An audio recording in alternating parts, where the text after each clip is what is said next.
ನಮಸ್ಕಾರ ಎಲ್ಲರಿಗೂ. ಎಲ್ಲರೂ ಹೇಗಿದ್ದೀರಾ? ಟೇಸ್ಟಿ ಬೈಟ್ಸ್ ಕನ್ನಡ ಯೂಟ್ಯೂಬ್ ಚಾನಲ್ಗೆ ಸ್ವಾಗತ ಸುಸ್ವಾಗತ. ಇವತ್ತು ನಾವು ಮಾಡ್ತಾ ಇದ್ದೀವಿ ಗೀ ರೈಸ್ ರೆಸಿಪಿ. ಅದಕ್ಕೆ ಟೊಮೆಟೊ ಬೇಕು, ಈರುಳ್ಳಿ, ಹಾಗೆ ಹಸಿಮೆಣಸಿನ್ಕಾಯಿ, ಅಕ್ಕಿ ತೊಳೆದು ಇಟ್ಕೊಂಡಿದ್ದೀನಿ, ಅಕ್ಕಿ ಮತ್ತೆ ಚಕ್ಕೆ, ಲವಂಗ, ಕಸ್ತೂರಿ ಮೇಥಿ, ಹಾಗೆ ಪುದೀನ, ಕೊತ್ತಂಬರಿ ಸೊಪ್ಪು, ನೆನೆಸಿರೋಂಥ ಬಟಾಣಿ, ಹಾಗೆ ಕರಿಬೇವು. ಇಷ್ಟೇ ಸಾಕು ಗೀ ರೈಸ್ಗೆ. ಸ್ವಲ್ಪ ಎಣ್ಣೆ ಆ್ಯಡ್ ಮಾಡ್ಕೊಳ್ಳಿ. ಅದಕ್ಕೆ ಹಸಿಮೆಣಸಿನ್ಕಾಯಿ ಸ್ವಲ್ಪ ಹಾಕ್ತಿದ್ದಂಗೆ ನೆಕ್ಸ್ಟು ಏನೇನು ಇದೆಯಲ್ಲ, ಜೀರಿಗೆ, ಚಕ್ಕೆ, ಲವಂಗ, ಹಾಗೆ ಕಸ್ತೂರಿ ಮೇಥಿ ಆ್ಯಡ್ ಮಾಡ್ಕೊಳ್ಳಿ, ಕರಿಬೇವು. ಇಷ್ಟೆಲ್ಲ ಆದಮೇಲೆ ಚೆನ್ನಾಗಿ ಬಾಡಿಸ್ಕೊಳ್ಳಿ. ಚೆನ್ನಾಗಿ ಒಂದು ಲೈಟಾಗಿ ಕಲರ್ ಬಿಡಬೇಕು, ಅಷ್ಟು ಲೈಟಾಗಿ ಬಾಡಿಸ್ಕೊಳ್ಳಿ. ಲೋ ಫ್ಲೇಮಲ್ಲಿ ಇರಲಿ. ಇದೇ ಥರ ಮಾಡ್ಕೊಳ್ಳಿ. ಈ ಥರ ಮಾಡಿದ್ರೆ ಸುಮ್ಮನೆ ಸಿಂಪಲ್ಲಾಗಿ ಟೇಸ್ಟಿಯಾಗಿ ಚೆನ್ನಾಗಿರುತ್ತೆ. ನೆಕ್ಸ್ಟ್ ಆ್ಯಡ್ ಮಾಡ್ಕೊಳ್ಳಿ ಈರುಳ್ಳಿ ಕಂದು ಬಣ್ಣ ಬರೋ ತನಕ ಬೇಯಿಸ್ಕೊಳ್ಳಿ. ಈರುಳ್ಳಿ ನೋಡಿ, ಲೋ ಫ್ಲೇಮಲ್ಲಿ ಚೆನ್ನಾಗಿ ಬೇಯಿಸ್ಕೊಳ್ಳಿ. ಬೇಯಿಸ್ಕೊಂಡಿದ ನಂತರ ಇದೇ ಪ್ರೊಸೀಜರಲ್ಲೇ ಬೇಯಿಸ್ಕೊಳ್ಳಿ. ಟೇಸ್ಟಿಯಾಗಿ ಚೆನ್ನಾಗಿರುತ್ತೆ. ಹಾಗಾಗಿ ನೆಕ್ಸ್ಟ್ ಪುದೀನ ಮತ್ತು ಕೊತ್ತಂಬರಿ ಸೊಪ್ಪು ಆ್ಯಡ್ ಮಾಡ್ಕೊತಾ ಇದ್ದೀನಿ.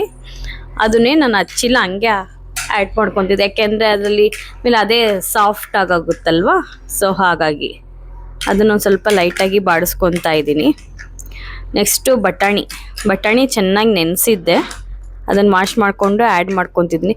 ಬೇಕಾದ್ರೆ ಇದಕ್ಕೆ ಗೋಡಂಬಿನೂ ಸಹ ನೀವು ಆ್ಯಡ್ ಮಾಡ್ಕೊಬೋದು, ಚೆನ್ನಾಗಿರುತ್ತೆ. ಇದೇ ಪ್ರೊಸೀಜರ್ನ ಮತ್ತೆ ಚೆನ್ನಾಗಿ ಬೇಯಿಸ್ಕೊತಾ ಇದ್ದೀನಿ, ಬಟಾಣಿ ವಾಸನೆ ಹೋಗೋ ತನಕ. ನೆಕ್ಸ್ಟು ಟೊಮೆಟೊ, ಒಂದು 2-3 ಟೊಮೆಟೊ ತೊಗೊಂಡಿದ್ದೀನಿ, ಅದನ್ನು ಸಣ್ಣಗೆ ಹಚ್ಕೊಂಡು ಇದನ್ನು ಹಾಕ್ಕೊತಾ ಇದ್ದೀನಿ. ಇದೇ ಪ್ರೊಸೀಜರಲ್ಲೇ ಸೇಮ್ ಹಂಗೆ ಬೇಯಿಸ್ಕೊಬೇಕು. ಇಷ್ಟೇ ನೋಡಿ, ಎಣ್ಣೆ ಬಿಟ್ಟಿದೆ. ಸೋಯಾ ಚಾಪ್ಸ್ ಒಂದು ಸ್ವಲ್ಪ ನೆನೆಸಿದ್ದೆ, ಅದನ್ನು ಆ್ಯಡ್ ಮಾಡ್ಕೊತಿದ್ದೀನಿ. ಬೇಡ ಅಂದವ್ರು ಸ್ಕಿಪ್ ಮಾಡ್ಕೊಳ್ಳಿ. ಇದನ್ನು ಸುಮ್ಮನೆ ಲೈಟಾಗಿ ಬಾಡಿಸ್ಕೊಂಡ್ರೆ ಆಯಿತು. ಇಲ್ಲ ಬೇಕಾದ್ರೆ ಕುದಿಯೋ ನೀರಿಗೂ ಹಾಕಿದ್ರು ನಡೆಯುತ್ತೆ. ಇದನ್ನು ಬೇಕಾದ್ರೆ ಹೇಗೆ ಬೇಕಾದ್ರೂ ಮಾಡ್ಕೊಬೋದು ಇದನ್ನು. ನೆಕ್ಸ್ಟ್ ಒಂದು ಸ್ವಲ್ಪ ಕಲ್ಲುಪ್ಪು ಹಾಕ್ಕೊತಾ ಇದ್ದೀನಿ. ಕಲ್ಲುಪ್ಪು ರುಚಿಗೆ ತಕ್ಕಷ್ಟು ಕಲ್ಲುಪ್ಪು ಹಾಕ್ಕೊಳ್ಳಿ. ಎಲ್ಲ ಹಾಕಿ ಚೆನ್ನಾಗಿ ಮಿಶ್ರಣ ಆಯಿತು. ಎಣ್ಣೆ ಎಲ್ಲ ಬಿಟ್ಟಿದೆ ಕೊನೆಯಲ್ಲಿ. ಲೈಟಾಗಿ ಒಂದು ಸ್ವಲ್ಪ ಅರಿಶಿನ ಆ್ಯಡ್ ಮಾಡಿದ್ದೀನಿ, ಕಲರ್ ಚೆನ್ನಾಗಿ ಕಾಣಿಸುತ್ತೆ ಅಂತ ಅಷ್ಟೇ ಅರಿಶಿನ ಆ್ಯಡ್ ಮಾಡೋದು. ಮತ್ತು ಹೆಲ್ತಿಗೆ ಒಳ್ಳೇದಲ್ವಾ, ಸೊ ಹಾಗಾಗಿ ಇಷ್ಟೇ ಪ್ರೊಸೀಜರಲ್ಲಿ ಎಲ್ಲ ರೆಡಿ ಆಗ್ತಿದೆ. ಫೈನಲಿ ರೆಡಿಯಾಗಿದೆ. ಲಾಸ್ಟಿಗೆ ನೀರು ಹಾಕ್ತಾಯಿದ್ದೀನಿ. 1 ಲೋಟ ಅಕ್ಕಿ ತೊಗೊಂಡಿದ್ದೀನಿ, ಅದಕ್ಕೆ 2 ಲೋಟ ನೀರು ಹಾಕ್ಕೊತಾ ಇದ್ದೀನಿ. 2 ಲೋಟ ನೀರು ಹಾಕಿದ್ದೀನಿ. ಚೆನ್ನಾಗಿ ಕುದಿಬೇಕು. ಚೆನ್ನಾಗಿ ಕುದಿಯೋ ತನಕ ವೆಯ್ಟ್ ಮಾಡೋಣ. ನೋಡಿ, ಇಷ್ಟು ಕುದ್ದಿದೆ. ಕುದ್ಮೇಲೆ ಅಕ್ಕಿ ಹಾಕಿದ್ದೀನಿ. ತೊಳೆದಿರುವಂತಹ ಅಕ್ಕಿ ಹಾಕಿ ಸ್ವಲ್ಪ ತಿರುಗಿಸ್ತಾ ಇದ್ದೀನಿ. ಚೆನ್ನಾಗಿ ತಿರುಗಿಸಿ ನೋಡಿ, ಫೈನಲಿ ಲುಕ್ಕು ಈ ಥರ ಬಂದಿದೆ. ಇದೇ ಪ್ರೊಸೀಜರಲ್ಲೇ ಮೇಂಟೈನ್ ಮಾಡ್ಕೊಂಡೋದ್ರೆ ಚೆನ್ನಾಗಿ ಟೇಸ್ಟಿಯಾಗಿ ಗೀ ರೈಸ್ ರೆಡಿ ಆಗುತ್ತೆ. ಲಾಸ್ಟು ಒಂದು ಸ್ವಲ್ಪ ಹಾಲು ಹಾಕಿದ್ರೆ ಇನ್ನೂ ಟೇಸ್ಟಿಯಾಗಿರುತ್ತೆ.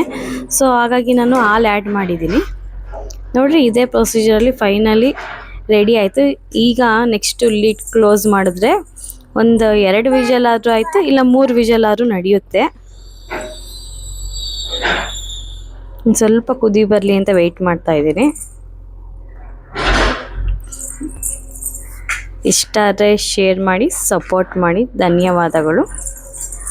ನೋಡಿ, ಲಿಡ್ ಕ್ಲೋಸ್ ಮಾಡಿದ್ದೀನಿ. ಒಂದೆರಡು ಒಂದೆರಡು ವಿಷಲ್ ಆಗಲಿ. ನಾನು 3 ವಿಷಲ್ ಮಾಡಿದ್ದೀನಿ. ಲಾಸ್ಟಿಗೆ ಯಾವ ರೀತಿ ಬಂದಿದೆ ಅಂತ ನೋಡಿ. ನೋಡಿ ಈ ಪ್ರೊಸೀಜರ್ ಬಂದಿದೆ ನೋಡಿ. ಲಾಸ್ಟ್ ಔಟ್ಲುಕ್ ಎಷ್ಟು ಚೆನ್ನಾಗಿದೆ ಅಂತ.